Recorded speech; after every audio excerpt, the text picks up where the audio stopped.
सोहाना की जेठानी अपने मायके गई तो इसके जेठ की देखभाल इसके ऊपर छोड़ गई। सोहाना जब अपने जेठ के साथ रात में अकेले थी घर में, तो सोहाना की उम्र 23 साल है और फगर बहुत अच्छा है, बहुत खूबसूरत है। इसके अभी कोई बच्चे नहीं हैं और इसका शौहर कोई बच्चे नहीं है। तनख्वाह बहुत अच्छी ना होने की वजह से वो सोहाना को साथ लेकर नहीं गया। वो सोहाना को साथ लेकर नहीं गया क्योंकि वहां वो लड़कों के साथ शेयर करके रहता है। वैसे तो सोहाना देखने में बहुत ही खूबसूरत लगती थी, लेकिन फिर भी अपने आप को संवारने पर बहुत तवज्जो देती थी। वो अपने जेठ जी आयान और इसकी बेवी रूपा के साथ लखनऊ में ही रहती थी। सोहाना के शौहर को छटियां कम मिलती थीं, प्राइवेट नौकरी करता था। इसका शौहर दिल्ली में ही रहता था, इसीलिए वो घर कम आ पाता था, लेकिन फोन पर घंटा घंटा भर बात करता था। दिन का वक्त तो सोहाना अपनी जेठानी रूपा और इसके बेटे रतक के साथ गुजार लेती है, पर रात को इसे जल्दी नींद नहीं आती क्योंकि शौहर साथ नहीं होता। तो इसकी कमी उसे बहुत सताती। वो जवान थी, इसका कभी कभी तो दिल करता था कि काश इसका शौहर इसे भी अपने साथ ले जाता, क्योंकि रात को जेठ जी के कमरे से बहुत ही अजीब आवाजें आती थी। ये बात है, अजीब आवाजें आती थीं। एक बार की बात है, जब उसकी कमर में दर्द हो रहा था तो उसके जेठ जी का बेटा रतक, जिसकी उम्र 14 साल थी, बोला, चाची जी आपकी मालिश कर दूं, शायद आराम मिल जाए। तो सोहाना बोली, तो कर दे गा मेरी मालिश। और वो मान गया और उसने तेल से मालिश करनी शुरू कर दी, जिससे सोहाना को बहुत ही आराम मिल रहा था। और ना जाने क्यों सोहाना जो आग दबाए बैठी थी वो सलगने लगी थी। सोहाना ने खुद को समझाया कि वो शादीशुदा है और रतक की उम्र बहुत कम है। इस दिन तो सोहाना ने खुद को समझा लिया, लेकिन वो अंदर ही अंदर तड़प रही थी। एक दिन अचानक इसकी जेठ की बेवी को मायके जाना पड़ा, क्योंकि इसकी माँ की तबीयत ठीक नहीं थी। इसके साथ इसका बेटा रतक भी जा रहा था। उनकी नानी इसे देखना चाहती थी। रूपा ने सोहाना से कहा, मैं तेरे जेठ जी को फोन पर सब कुछ बता दूंगी। रात में खीरी का ख्याल रखना और उनको खाना खुला देना। रात में ये कहकर बस में निकल गई। रात को जब इसके जेठ जी घर आए तो सोहाना कुछ काम कर रही थी। इसके जेठ ने इसे नोट्स नहीं किया और सीधे रूम में नहाने चले गए।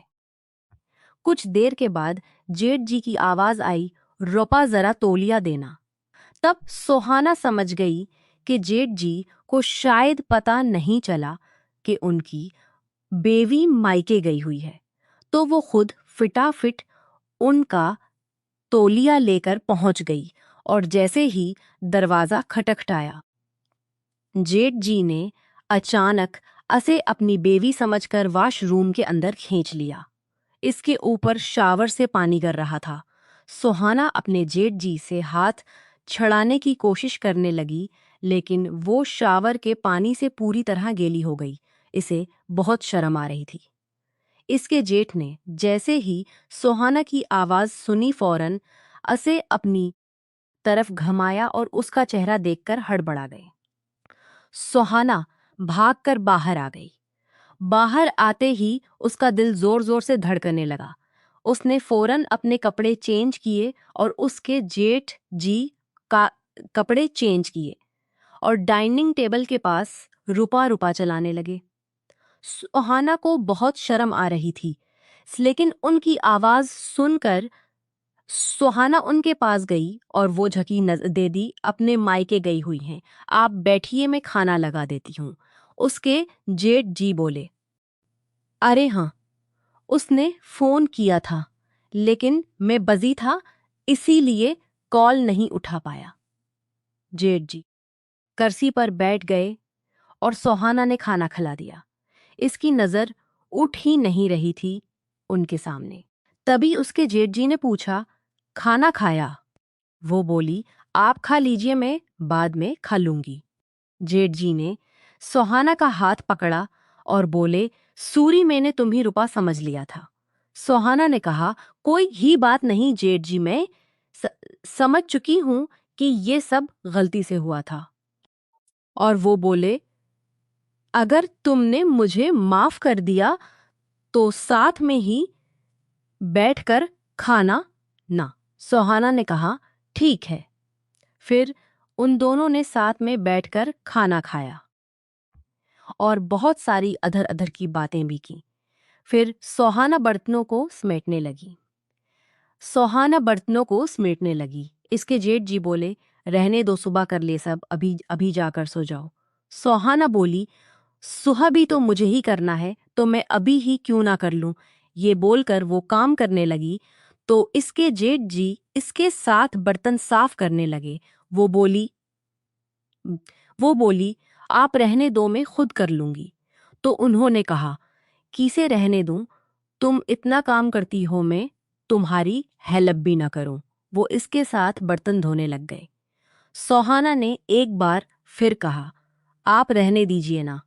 वो इस की बात सुनकर बोले, करवाने दो, साथ में काम। उसी बा बोले, करवाने दो, साथ में काम बहाने तुमसे थोड़ी बात भी हो जाएगी। फिर सारा काम खत्म करके उन लोगों ने कुछ देर बातें की और फिर सोहाना बोली, चलो अब चलते हैं, रात बहुत हो गई है। सोहाना का दिल तो नहीं कर रहा था जाने का। जेठ जी को देखकर उसके दिल में कुछ कुछ हो रहा था। वो उदास उदास मन से अपने कमरे में जाने लगी और उसके जेठ जी भी उसे गुड नाइट कहकर चले गए। सुबह सोहाना अपने जेठ जी के उठने से पहले ही ही सारा काम खत्म करके नाश्ता बनाने लग गई। तब तक जेठ जी बाहर आए और बोले, अरे इतनी जल्दी ये सब करने की क्या जरूरत थी। सोहाना बोली, आपको ऑफिस के लिए लेट ना हो जाए इसीलिए।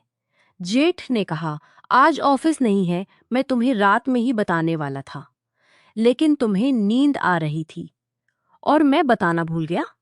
सोहाना बोली, कोई बात नहीं, आप नहा लीजिए, फिर नाश्ता लगाती हूँ। सोहाना के जेठ जी नहाकर आए और फिर दोनों ने साथ में मिलकर नाश्ता किया। फिर उसके जेठ जी ने कहा, तुम बहुत दिनों से बाहर नहीं गई हो और भाई भी नहीं है, तो सोच रहा हूं तुम्हें कहीं घुमा लाऊं, अगर तुम्हें मेरे साथ बाहर घूमने से कोई दिक्कत ना हो तो। सोहाना ने कहा, अच्छा जेठ जी, मुझे तो कोई दिक्कत नहीं है, अगर दीदी को पता चला तो। जेठ जी बोले, तुम टेंशन क्यों लेती हो, क्या मेरा इतना भी हक नहीं है तुम पर। इसके बाद जेठ जी इसे बाहर घुमाने ले गए और पिक्चर भी दिखाई और फिर होटल में भी खाना खिलाया और बहुत सारी शॉपिंग करवाई। शाम हो गई तो इसके जेठ जी ने रात के खाने के लिए बाहर से ही बहुत कुछ ले लिया और वो घर के लिए निकल लिए। तभी सोहाना के पास उसके शौहर का फोन आया। सोहाना ने फोन उठाया और अपने शौहर से बात करना शुरू किया। तभी उसके जेठ ने टैक्सी में बैठने के लिए आवाज लगाई। सोहाना ने अपने शौहर से कहा कि मैं अभी हूं, आपसे थोड़ी देर में बात करती हूं, और उसकी बात बगैर सुने फोन काट दिया। सोहाना ने ऐसा पहली बार किया था, इसीलिए उसके शौहर को बहुत अजीब लगा। उसी और उसे फोन पर की आदमी की आवाज भी सुनाई दी। वो सोचने लगा कि आखिर सोहाना किसके साथ है। फिर उसने सोचा, ज्यादा ना सोचो, फोन करेगी तब पूछ लूंगा कि कहाँ थी और किसके साथ थी। फिर रात को सोहाना ने अपने जेठ के साथ मिलकर खाना खाया। वो अपने जेठ के साथ काफी घुल मिल गई थी। सोहाना जब खाना खाकर अपने कमरे में जाने लगी तो उसने अपने जेठ जी से बोला, आपने अपने छोटे भाई की कमी आज पूरी कर दी, आप बहुत अच्छे हैं। वो बोले, मैं वो कमी कैसे पूरी कर सकता हूँ, वो मेरे बस में नहीं है। सोहाना शर्मा गई और बोली, आप तो उनके भाई हैं, आप तो इतना ही आख इनका है, इतना ही आपका भी है, और मस्कराने लगी। सुहाना की शरारत भरी मुस्कान देखकर उसके जेठ को सब समझ आ रहा था। थोड़ी देर बाद उसके जेठ बोले, चलो बहुत रात हो गई है। सुहाना बहुत रात हो गई है। सुहाना उठकर अपने कमरे में चली गई। सुहाना को बहुत बुरा लग रहा था कि उसने जेठ जी से साफ साफ कहा, लेकिन फिर भी उन्होंने उसकी ख्वाहिश नहीं समझी। उस रात तो सुहाना सो गई। सुबह सुहाना के शौहर का फोन आया। जब उसने सुहाना से पूछा कि उसने बताया कि वियो की आवाज आ रही थी, तो उसने बताया कि वो बाजार गई हुई थी। तो उसके शौहर ने पूछा किसके साथ गई थी। वो बोली, क्या मतलब? तो उसके शौहर ने कहा कि तुम्हें जब मैंने फोन किया था तो किसी आदमी की आवाज आ रही थी, जिसके बुलाने पर तुमने फोन काट दिया। सुहाना बोली, दरअसल मेरे साथ जेठ जी थे, मेरी तबीयत ठीक नहीं थी। तो उसका शौहर बोला, अभी तो तुम कह रही थी कि तुम बाजार गई थी। तो वो सकपका गई और बोली कि मैं आपको परेशान नहीं करना चाहती थी, इसीलिए मैंने ऐसा कह दिया था। दरअसल मेरी तबीयत खराब हो गई थी, तो जेठ जी मुझे दिखाने ले गए थे।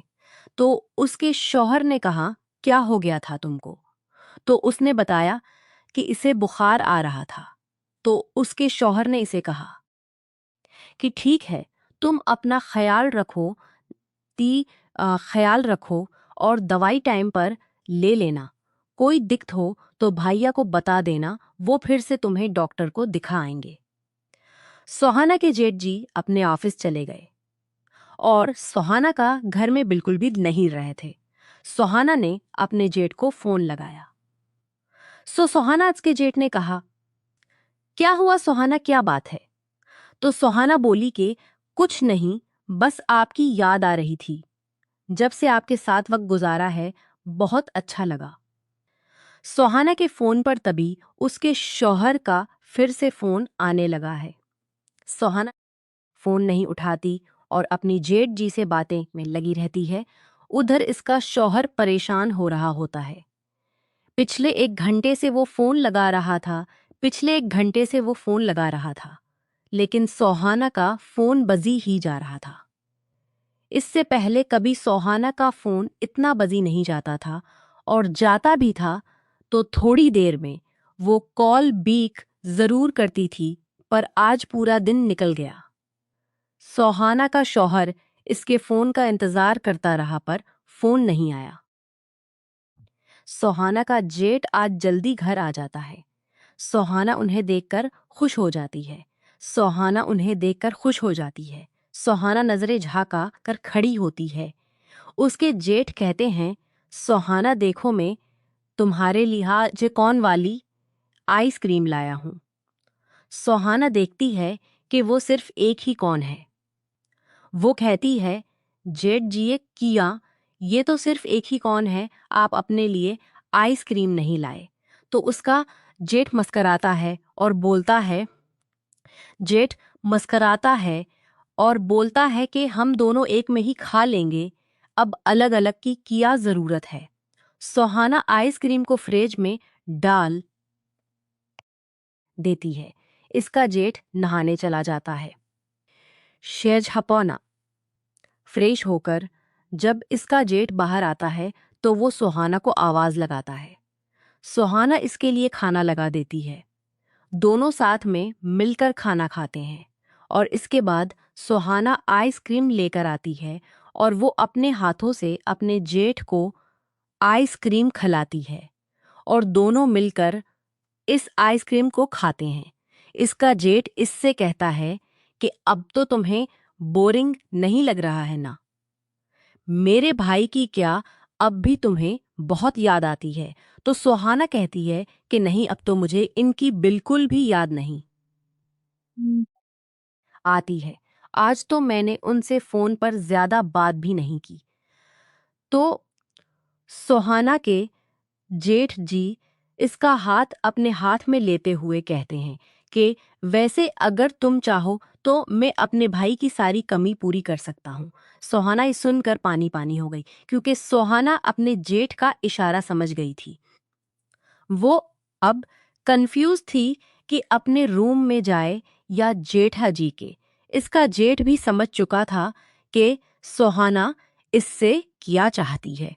अ, इसके बाद सोहाना की जेठ इसे बाहों में उठाकर अपने कमरे में ले जाते हैं।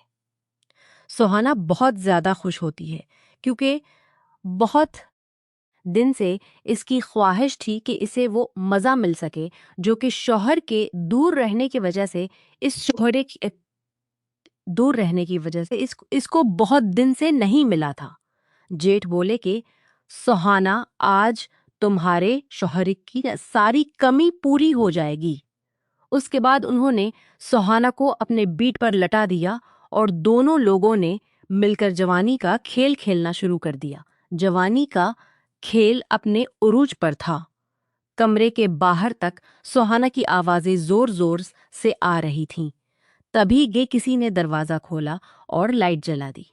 सुहाना और उसके जेठ तो पूरी मस्ती में थे, इसीलिए उन्हें होश ही नहीं था कि कब दरवाजा खुला, कब लाइट जली। जाप जब उन्हें होश आया तो दरवाजे पर जैसे ही उनकी नजर पड़ी, उन दोनों के तोते ही उड़ गए। अब उन्हें काटो तो जैसे खून ही ना। सामने जो खड़ा था वो कोई और नहीं बल्कि सुहाना का शौहर था। उसको देखते ही सुहाना अपने आप को चादर से ढकने लगी और उसके जेठ जी ने भागकर अपने कपड़े पहनना शुरू कर दिया। सुहाना का शौहर बहुत ज्यादा गुस्से में था। उसकी आंखें एकदम लाल हो गई थीं। उसकी आंखें एकदम लाल खेर की थीं। उसने अपने भाई को बिलाई को जोरदार थप्पड़ मारा और बोला कि भैया, आप अपने ही भाई को धोखा दे रहे थे। मैंने तो कभी सोचा भी नहीं था कि आप मेरी बेवी के साथ ऐसा करेंगे। सुहाना अपने शौहर को देखकर रोने लगती है। सुहाना अपने शौहर को देखकर रोने लगती है और कहने लगती है कि देखो, तुम बिल्कुल सही दस्ती कर रहे थे। जैसे ही ये बात सुहाना का जेठ सुनता है, इसके तो होश ही उड़ जाते हैं। वो कहता है, सुहाना, ये कैसी बातें कर रही हो तुम तो। सुहाना, तुम ये कैसी बातें कर रही हो। तुम तो अपनी मर्जी से मेरे साथ आई थी और तुम खुद चाहती थी कि मैं तुम्हारे साथ ये सब करूं। सुहाना इन सब बातों को इनकार करने लगती है और रोने लगती है। सुहाना का शौहर उसके पास जाता है और सुहाना इसे देखकर और जोर जोर से रोना शुरू कर देती है। थोड़ी देर बाद ही एक जोरदार तमाशा सुहाना के गाल पर लगता है और ये देखकर सुहाना चूक जाती है। इसका शौहर कहता है कि क्या तुम्हें मैं बेवकूफ लगता हूं कि तुम कुछ भी कहोगी और मैं समझ नहीं पाऊंगा। समझ नहीं पाऊंगा। मैंने तुम्हारी और भैया की बातें सुनी हैं। शायद तुम्हें यह याद नहीं होगा। इस घर की दूसरी चाबी मेरे पास रहती है, क्योंकि इसमें जब भी आता हूँ देर रात ही आता हूँ। इस वजह से मैं एक चाबी अपने साथ लेकर जाता हूँ। और आज जब तुमने कहा कि आप तुम्हारी तबीयत ठीक नहीं है, तो मुझे त्यम कि तुम्हारी फिक्र होने लगी और तुमने मेरा फ़ोन भी नहीं उठाया। पहले फ़ोन बजी जा रहा था, फिर फ़ोन स्विच ऑफ हो गया।